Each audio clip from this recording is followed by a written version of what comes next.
বিসমিল্লাহির রহমানির রহিম। আসসালামু আলাইকুম সুপ্রিয় ভিউয়ার্স, আশা করি সবাই ভালো আছেন। তো যেখান থেকে আমার আজকের এই ভিডিও দেখরা সবার প্রতি অনেক অনেক দোয়া রইল। নতুন একটা গার্ডেনিং ব্লগ নিয়ে এলাম, আশা করি সবার ভালো লাগবে যারা গার্ডেনিং ব্লগ ভালো পায়। তো আজকে আমি দেখাই আর সিম গাছ, আর সিম গাছের কীভাবে যত্ন করি আর কীভাবে যত্ন করলে প্রতিটা ফুল থাকি সিম হইব, সিম জড়িয়া পড়তো নাই। তো আজকের ভিডিওত শেয়ার করবো, দেখতে তাওকা। আশা করি আমার ভিডিও ভালো লাগবে। যদি ভালো লাগে লাইক শেয়ার এন্ড কমেন্ট করতে ভুলবা না। তো দেখতে পারা এই যে সিমগুলা মাশাআল্লাহ প্রায় প্রতিটা ফুল থেকেও এই যে সিম বড়। তো কয়েকদিন আগে আমি সিম গাছের মাঝে সার দিছিলাম, তো কিভাবে দিছি এখন শেয়ার করবো। প্রথমে আমি যে কাজ করি আর এই যে গাছের গুড়ার মাঝে ছোট ছোট পাতা আছে, পুরাতন পাতা হয়ে গেছে, এই পাতাগুলো আমি এইখান থেকে কাটিয়া দিব। এই যে পাতা, এই পাতা কাটিয়া দিয়ার, পাতা কাটার সময় আবার লত কাটি যায় অনেক সময়, তো একটু কেয়ারফুলভাবে আমি কাটিয়ার যাতে লতগুলা না কাটে। অনেক সময় ছোট ছোট পাতা আবার ছোট ছোট লতও থাকে, তো আসলে কাটি যায় অনেক সময়। নিচের পাতাগুলো আমি খুব সুন্দর করে ক্লিন করে দিব। এই পাতাগুলার কোনো দরকার নাই। এই পাতাগুলো যা আছে এগুলা এক্সট্রা যে ভিটামিন আছে, ভিটামিনগুলা সব টানিয়া নেয়। তো এইখানের এই পাতাগুলা কাটিয়া দিলে দেখা যাইব যে সূর্যের আলো আইয়া এখানের মাঝে ফরের আলো বাতাস সুন্দরভাবে আইয়া ঢুকতে পারে। তো এই কারণে আমি এই নিচের পাতাগুলা কাটিয়া দিয়ে, এগুলার কোনো দরকার নাই। উপরের পাতা আবার সবগুলা কাটিতাম নাই, নিচটা একটু ক্লিন করে দিয়ার। যেহেতু গাছ বেশ বড় হয়েছে, গাছ যদি ছোটো থাকতো তাহলে নিচের পাতাগুলা আমি কাটলাম না। অনেক গাছ বড় হইলে কাটলে কোনো অসুবিধা হয় না। এখন এই পাতাগুলো এখান থেকে সরাইলে আর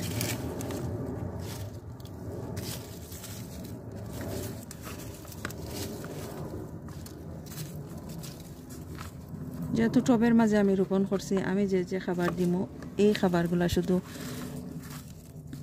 গাছে পাইব, এক্সট্রা কোনো খাবার পাইতো না। মাটির মাঝে রোপণ করলে দেখা যায় যে এক্সট্রা খাবার মাটিতে কেউ টানিয়া নেয়। এখন আমি এই যে মাটি আছে টবের সব দিকের মাটি খুঁড়িয়া নিব, সাইডের মাটিগুলা করবো।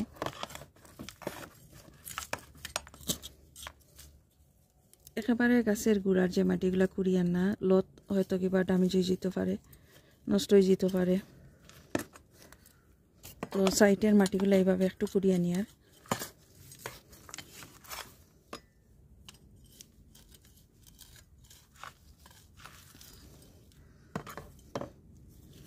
আর দিয়ে এগুলা এইভাবে করিয়া দিয়ার।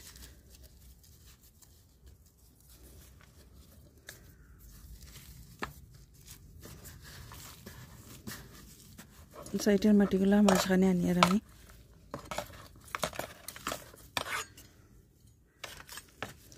এখন এই সাইড দিয়ে আমি কিছু সার দিয়া দিম, কিছু কম্পোস্ট আড করমু এই সাইডের মাঝে। নিচের দিকে শিকড় বাইরের, এই যে শিকড় বাইরের এইখানের মাঝে, তো এই সাইডে যদি খাবার দেই তাহলে গাছ দ্রুত পাইব। গাছের গোড়া দেওয়ার লাগি এই বাকেটের মাঝে কিছু মাটি রেডি করে নিয়ার আমি প্রথমে দিয়ার আমি কম্পোস্ট, মাল্টিপারপাস কম্পোস্ট। এখানে দেওয়ার কিছু চিকেন ম্যানুর, কিছু ফিশ ব্লাড এন্ড বোন, কিছু বোন মিল আমি দিয়ার, কিছু এগশেল আমি দিয়ার বাং দিয়া,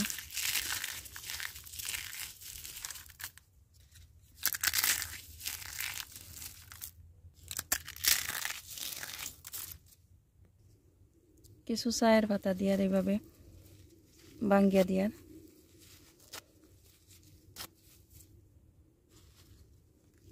এই চায়ের পাতাগুলো আমরা যে চা খাই সবসময়, চা খাওয়ার পরে পাতা ফালাই দিই, এগুলো না ফালাইয়া আমি দইয়া শুকাইয়া এইভাবে রাখছি। চাইলে আস্তে আস্তেও দিতে পারবা, সিরিয়াও দিতে পারবা। আর এই যে প্যাকেট আমি ফেলাইয়ার না, প্যাকেটও ফসিয়া সার হয়ে যাব। এখন দিয়ার কিছু মাটি টপ সয়েল এগুলো সব থেকে আমি বাই করে আনছি, জোরজোড়া মাটি এইভাবে। শুধু কম্পোস্ট বেশি দিলে বোঝা যায় যে জোরজোড়া হয়ে যায় গাছের গোড়া। আর যে আমি খাবার দেই, খাবারগুলাও পানির সাথে খুব দ্রুত জড়িয়ে পড়ে যায়। যদি মাটি থাকে তাহলে একটু ময়েশ্চার থাকবো গাছের গোড়া, পানি দিলে অনেকটা সময় পানিগুলা দরিয়া রাখবো, গাছও হেলদি মজবুত হইব। তো সব কিছু মিক্স করে নিলাম। এখন এই যে মাটি যতটা সম্ভব আমি একটু সরাইলাই, এখান থেকে সরাইলে আর একটু ভালো হইব।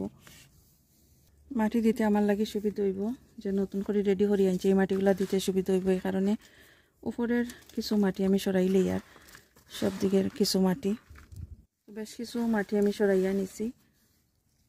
দেখতে পারা এই যে মাটি এগুলো আমি সরাইছি না, এগুলো এইভাবেই রয়েছে। এখন রেডি করি যে মাটি আনছি সার কম্পোস্ট সব কিছু দিয়া, এগুলা দিয়ার সব দিক সমান করে দিয়ার।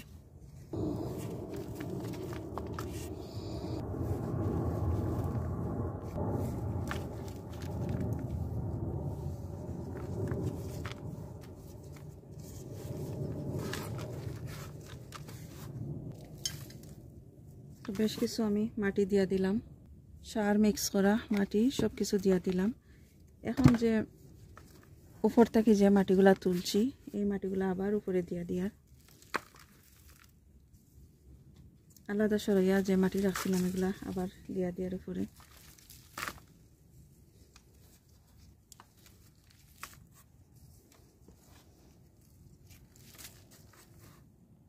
প্রতিটা গাছে আমি সেম একইভাবে দিয়া দিমু সার কম্পোস্ট আর মাটি, একইভাবে দিয়া দিমু সব গাছ আর যে গাছ আছে এগুলোর মাঝে। এখন আমি কিছু পানি দিয়ার, তো কিতা পানি দিমু এগুলো দেখাই। আর এখন এই যে একটা বাকেটের মাঝে দেখতে পারা পানি, এইখানের মাঝে চাউল দেওয়া পানি, চাউল রাইস আমরা যেগুলো খাই রাইস ওয়াশ করিয়া যে পানি, ভাতের মার, আর আছে কিছু ভাত নষ্ট হয়ে গেছিল এগুলা ইয়াত দিয়া রাখছি। এইখানের মাঝে আছে কিছু মাছের ওয়াশ করা যে ফিশ ব্লাড এন্ড বোন যেগুলো এইখানের মাঝে আছে। তো সব কিছু আমি এইভাবে একটা বড় বাকেটের মাঝে রাখছি। পানি দেওয়ার সময় এইভাবে আমি মিক্স করার পরে পানি উঠাইয়া নেই। এই পানিগুলা যদি গাছের গোড়ার মাঝে দেওয়া হয় গাছ দ্রুত বড় হয় আর হেলদি মজবুত হয়, প্রচুর পরিমাণে ফুল ফলায়। এগুলো আমি প্রতিদিনই দিতে পারবো, কোনো অসুবিধা হয় না, গাছের গোড়ার মাঝে দিতাম পারবো। তো দিতে হইলে আসলে চেক করা লাগে মাটিগুলা ভিজা আছে কিনা, যদি ভিজা থাকে তাহলে দেওয়া যাইতো না। বেশি ভিজা থাকলে গাছের গোড়ার মাঝে যদি এক্সট্রা পানি দেওয়া হয় তাহলে দেখা যায় গাছ মরে যায়। আর যদি শুকাই যায় তাহলে প্রতিদিনই একবার দুইবার দেওয়া যায়। যেহেতু এখন সামার টাইম, অনেক গরম, গাছ অনেক বড় হয়েছে, দ্রুত পানিগুলা টানিয়া নেয়। তো যদি সম্ভব হয় তো প্রতিদিনই এই পানিগুলা দিলে আরও হেলদি মজবুত হয় গাছ। এগুলো ছাড়াও এই যে আছে বুস্ট, এগুলা দিতে পারবা, যেহেতু এখন ফুল আইছে এগুলা এখন দিতে পারবা, গাছের অনেক উপকারে আইব। প্রতি সপ্তাহে একবার এগুলা, অথবা এই যে আছে এগুলো দিতে পারবা প্রতি সপ্তাহে একবার পানির মাঝে মিক্স করিয়া। আর এগুলো পানির মাঝে মিক্স করে দেওয়া হয় প্রতি সপ্তাহে একবার। এই যে সিমের গাছ আছে অনেক বড় বড় পাতা, তো গুড়ির পাতাগুলা সেম একইভাবে আমি কাটিয়া ফেলাইমু আর সেম একইভাবে সার দিয়া দিমু, মাটি দিয়া দিমু। এই গাছের গোড়াটা এখন খুব সুন্দর পরিষ্কার দেখা যায়, সূর্যের আলো আইয়া পড়ব, মাটিগুলার মাঝে আলো বাতাস সামাইব, তো গাছ আরও হেলদি হইব।